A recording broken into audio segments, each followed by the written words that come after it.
ഇത് ഞാൻ കഴിഞ്ഞ ദിവസം വാങ്ങിയ ഡൂംസിൻ്റെ വാട്ടർ കളർ ട്യൂബ്സാണ് കേട്ടോ.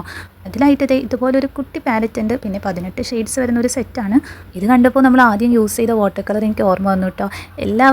ഒരുവിധം എല്ലാവരും ആ ഒരു ചെറിയ 12 ഷെയ്ഡ്സ് വരുന്ന വാട്ടർ കളറിൻ്റെ ആ ഒരു പാലറ്റ് ആയിരിക്കും യൂസ് ചെയ്തിട്ടുണ്ടാവുക. പിന്നെ അതിലൊരു കുട്ടി ബ്രഷ് ഉണ്ടാവില്ലേ. പിന്നെ എൻ്റെ കാര്യം പറയുകയാണെന്നുണ്ടെങ്കിൽ കുറച്ച് നാൾക്ക് മുമ്പ് വരെ ഞാൻ അങ്ങനത്തെ വാട്ടർ കളർ തന്നെയാണ് യൂസ് ചെയ്തിട്ടുണ്ടായിരുന്നത്. പിന്നെ ഈ ട്യൂബ് ഞാൻ ഈ അടുക്കാണ് കേട്ടോ വാങ്ങിയത്.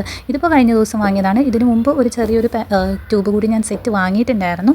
അത് ക്യാമലിൻ്റെ സെറ്റായിരുന്നു. പിന്നെ എനിക്ക് തോന്നിയിട്ടുള്ളത് ഡൂംസിൻ്റെ വെച്ചിട്ട് നമ്മൾ പെയിൻറ്റ് ചെയ്തപ്പോൾ കുറച്ചുകൂടി നന്നായിട്ട് കിട്ടിയതായിട്ട് തോന്നി. എല്ലാവർക്കും ഒരുപോലെ ആയിരിക്കണമെന്നില്ല. നിങ്ങൾക്ക് ഏത് ബ്രാൻഡാണ് യൂസ് ചെയ്യുമ്പോൾ നന്നായിട്ട് കിട്ടുന്നതെന്നുള്ളതൊന്ന് കമൻറ്റ് ചെയ്ത് പറയണം കേട്ടോ.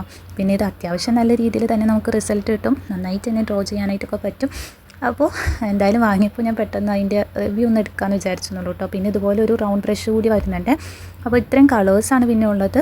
സംഭവം എന്തായാലും അടിപൊളിയാണ് കേട്ടോ. സെറ്റായിട്ടുണ്ട്. 150 രൂപയാണ് വരുന്നത്. എന്നാലും കുഴപ്പമൊന്നുമില്ല, നല്ല തന്നെയാണ്. അപ്പോൾ ഇത്രയേ ഉള്ളൂ നമ്മുടെ വീഡിയോ. പിന്നെ ഇത് വെച്ചിട്ട് ഞാൻ ഫസ്റ്റ് ചെയ്ത പെയിൻറ്റിംഗ് എന്ന് പറയുന്നത് ഇതായിരുന്നു. ഉണ്ണിക്കണ്ണൻ്റെ പടമാണ് കേട്ടോ. ഞാൻ വിഷുവിന് മുമ്പായിട്ട് അപ്ലോഡ് ചെയ്തിരുന്ന ഒരു ഷോർട്സ് വീഡിയോൻ്റെ ആണ്. അപ്പോൾ അത്രയേ ഉള്ളൂ. Thank you for watching.